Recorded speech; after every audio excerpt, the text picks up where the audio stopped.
Welcome back to BWO Daily, your source for news in sports entertainment and the world of professional wrestling from you boys at Busted Wide Open. My name is Nick Howell. And I am Sir Ian Dangerous, and we have to start off today by throwing our condolences out there and saying rest in peace to a legend. Bullet Bob Armstrong passed away.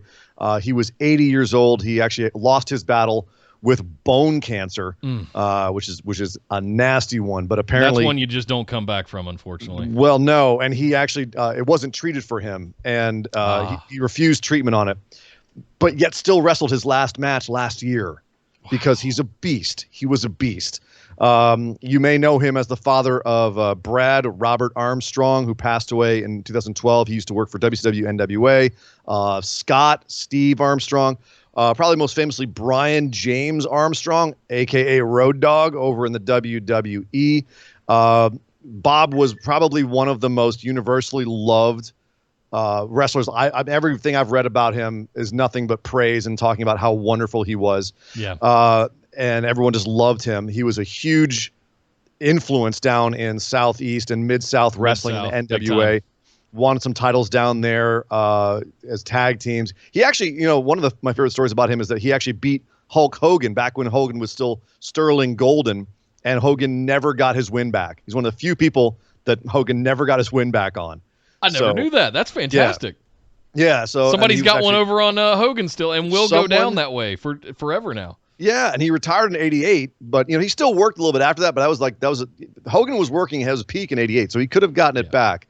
But he did. Bob did continue to work. He was the commissioner for Smoky Mountain Wrestling for a while. He did some work in TNA, closer to the end of his career. Some work on the '80s.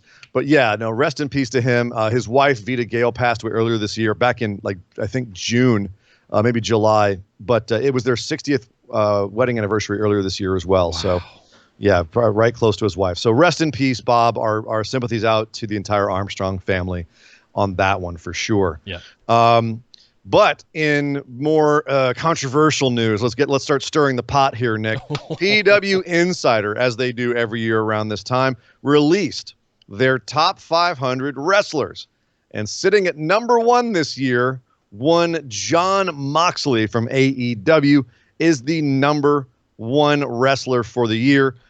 They do run this from July through June, or through June of the next year, or something like that. June to July. It's not at the beginning of the year. It's their own cycle. So it's from this time last year until now, essentially. Sure. That they're running it, and it's based on their win-loss record, the technical ability, influence on the sport, success against the highest grade of competition. The most diverse competition. I actually like that date range, by the way, if I can jump in on you for just a second, because it includes WrestleMania, it includes the G1, and it's almost like those. Typically. That's really a nice slot to kind of gauge, and so it includes a year's worth of, like a Mania to Mania almost, in a way, and even a G1. No matter when they put it, it would include the Mania. But I know what you mean. It's after Mania, so you can really take a stock of the arc of the year. And also, it's after, in the case of AEW, you get a full year of work. And in the case of Jon Moxley, you had his first full year outside of WWE, which was a monster year. Now, before everyone flips their wigs and says, why so-and-so number 1, I should point out this is a list that is largely in kayfabe. There are some external stuff that, that kind of tweaked a little bit, but it's mostly a kayfabe list. It's like, how did Jon Moxley do in kayfabe? And in kayfabe, I'd say he had probably one of the most gnarly years out of anybody in the world. It's a pretty good argument for him to be number 1. Number 2 was Adam Cole, who said on Twitter, Bebe. Number 2, I'll see you in 2021, he said on Twitter. So I was not happy with his positioning. And actually, if you watched AEW last night, Jericho was number 3, and he was not happy about that, seeing as he felt he was a bigger influence in AEW than Jon Moxley. And there's an argument to be made there, but I think Moxley he won more titles. He went over and had the U.S. title in New Japan. Hey, Adam, did you go over and run the card and B block of the G1 No, you didn't. Did you go over and take the U.S. title away from in New Japan? No, you didn't do that either, did you? No. But you were the NXT champ. You were WWE's third brands champ all year. Right. Okay, just making sure. You can be number 2. Yes, exactly. Jericho can be number 3, but Drew McIntyre is number 4. And considering the second half of the year that he had, I think that's very apropos. The first half, I think, was questionable. But also rounding out the top 10, number 5 was Tetsuya Naito. Given Wrestle Kingdom this year, I think that makes sense. Okada was number 6. He's pretty much always going to be there in the top 10. Number 7 was Cody. Number 8 was Seth Rollins. Number 9 was Kofi Kingston, which I found very interesting considering that Kofi Mania was fairly short and aborted fairly quickly thanks to one Brock Lesnar. Mostly over as well by the time this season of these rankings would have started. Yeah, so Kofi being on here was fairly shocking to me. That was the one that shocked me, that he was that high, even in kayfabe. And number 10, AJ Styles. A couple more notable mentions. Your boy, Nick Otis, Money in the Bank winner, coming in at number 69, dude. And way down at number 146, La Park was not happy with his placement there, and he said, "Esto hago con sus pinches top 500," and he showed a picture of a kid wiping his butt with some leaves on Twitter. So he wasn't happy about his placement. So and I wouldn't get in the ring with him because he'll hit you with a chair. But if you want to see more or order the issue yourself, you can go to PWI-online.com. You know, the only one I'm going to take issue with on this list right here, because I'm pretty okay with everything. I mean, Drew McIntyre all the way up at 4 is questionable, but he's only really been there for the last 3 to 4 months since Mania, and the Bill since Rumble. He's booked so strong right now. I know. But the one that I really take issue with is Cody. Cody has had that amazing feud with Jericho, kicking Dynamite off and leading all the way into this year. The last 2 to 3 months with the TNT Championship, he has been doing that amazing work, defending that thing every single week.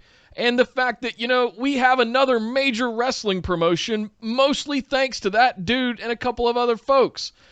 And I'm going to put that a little higher than Okada and Naito right now, if I'm going to be completely honest. So Cody wasn't the main champ of his brand like Okada and Naito were. They split that last year, and they also had a all-time classic match in the Tokyo Dome at Wrestle Kingdom.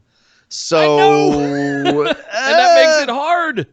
But is this about influential personas, or is this about in-ring competition? Win-loss record, technical ability, influence on the sport, success against the highest grade of competition. Was Cody going against the highest grade of competition? No. Some big guys, not the highest grade of competition. That's fair. And success against the most diverse competition. You might have an argument there with the TNT Championship, but that was mostly after their period that they were looking at. Yeah, that's fair. So totally fair. All right. See, everyone, he's in the top 10. I can sleep well at night knowing that. Exactly.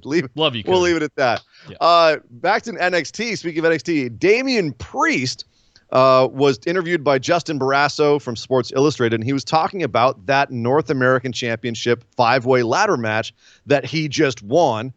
Did you know, Nick, that was Damian Priest's first ever ladder match? I did not. The dude has had how long of a career already? He's never been in a ladder match? Those a fact that shocked me, and I have a hard time believing it. Wow. But formerly Punishment Martinez, like that dude's in his 40s. Like I could have sworn I'd seen him in a ladder match. How has he not had a ladder match? I don't know. Tables matches, I know. Wow. All kinds of other stuff, but maybe he's been in matches that have had ladders in them, but it hasn't been specifically a ladder match. I don't know, but apparently he talked to Hall of Famer Edge about how to do a ladder match before this match. He actually apparently talked to Edge for about an hour, and the big takeaway was, this isn't going to go how you think it's going to go. Right. Whatever your plans are for this match, they're going to get thrown out the window. Be prepared to improvise. Be prepared to think on your feet and figure it out as you go. And he said it was 100% true. That match did not go how he expected at all. Nothing happened the way he envisioned. But ultimately worked out pretty well. It was a damn solid match. Probably one of the best matches on that card.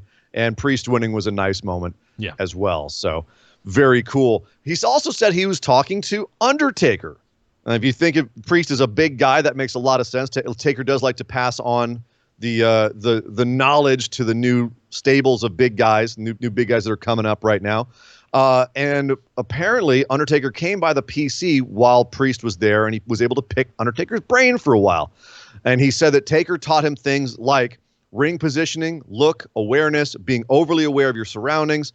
And Priest went on to say that Taker makes it all look easy. It might sound simple, but he has this gift of making sure everything he does means something. And I really gained a lot from him. So apparently Taker having a big influence on Punishment Martinez. Hopefully some of it rubs off on him. Yes. So that's pretty cool. As we always say, and they've started to do it after he won the North American Championship, our message to them was like, dial it up to 11 on Damian Priest. Like, take the gimmick to the moon. And it looks like we might be getting a little bit of that because as soon as he won the ladder match, he goes out and pops two bottles of champagne and jumps in a hot tub with two ladies in bikinis. Yeah, if you're that's the kind of stuff, right? Yeah, don't just have him standing there and pretending to fire a bow and arrow. Like go there with it. If he's a weird like underground vampire thing, make him blade. If he's a party boy, let him party. And they're doing that. So it seems to be going in the right direction, at least from that standpoint. When it comes to his in-ring work, I've always thought he's really good, but if he gets even better, we're all very lucky to see it. Definitely. A couple more quick things here. Apparently, Blue Meanie, you might remember Blue Meanie, the member of the the Blue World Order, not the Busted Wide Open podcast. He actually tweeted at Jericho, Orange versus Bubbly in a Mimosa match on July 8th.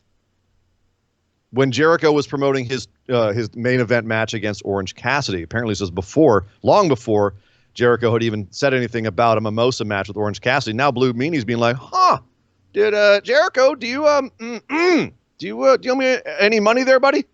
Or he's just pointing out, hey, just so you all know, I said it first. So at least acknowledge that he came up with it, right? Or it'd be a nice throwback moment for. But there's also plausible deniability. Jared can go like, I didn't see that. I didn't see that tweet. I don't know. I just came up with it on my own too. The average lifespan of a tweet's like 15 seconds. It's no wonder I didn't catch it. I'm sorry, Blue Meanie. Sorry, I was too busy planning on infecting people in Sturgis, so I wasn't able to be there to catch your tweet.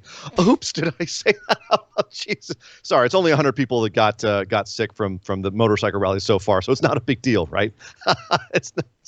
It's fine. It's totally, So moving on, update on Jimmy Uso's status. Yesterday, we talked about how Jimmy Uso might be back sooner rather than later because the Usos were tweeting that there was an Uso countdown going on. Unfortunately, he also was on the Table Talk podcast with Devon Dudley, and then apparently the Uso countdown ends sometime at the end of the year or in January. That's apparently when his actual timetable to return from his ACL tear is. He did tear that ACL in the first minute of his WrestleMania match and wrestled the entire rest of the match with a completely torn ACL. So he's out for a while. He's having a hard time sitting at home. But this was his first ever injury in his entire life, all through football, all through messing around with his brother. First time he's ever been injured, and it was in the first minute of a match at WrestleMania. Yeah, his problem was always drinking and fighting with cops, not getting injured. All right, we're taking pot shots on this show today. I'm going to move on before we get into any more trouble. We're going to end this today on some happy news from Xavier Woods, who says that doesn't have a return date, but it could be any time. He's moving around all right. But he also was asked the same podcast, Table Talk. He was actually asked about why he wasn't there the first week of Talking Smack because he was advertised to be on Talking Smack with Caleb Braxton. And he said, and I quote, "It's one of those things.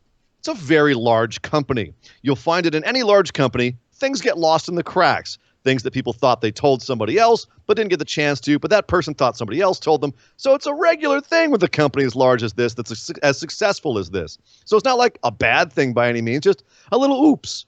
Okay, we're cool. Now we're on the train tracks again. Let's get it moving." And he's ready to go. He's looking forward to it. He thinks that Kayla and he will bring something new to the table. They'll be different than Daniel Bryan and Renee Young, but they still want to honor what Talking Smack was and how great it was. So exciting for that.